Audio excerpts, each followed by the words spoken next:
ఎక్కడి నుంచో మధురగానం మదిని మీటింది. ఇక్కడి నుంచి నీ ప్రయాణం మొదలు అంటోంది. గలగల వీచే పిల్లగాలి ఎందుకాగింది? కొంపలు ముంచి తుఫానొచ్చే సూచనేమో ఇది.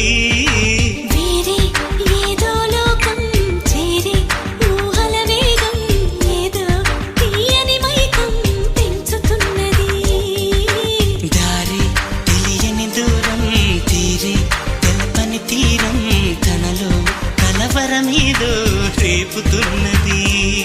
చిగురాకు చాటు చిలక ఈ అలజడి ప్రేమేగా. అలవాటు లేదు గనక మది సులువుగా నమ్మదుగా. చిగురాకు చాటు చిలక తను నడవద ధీమాగా.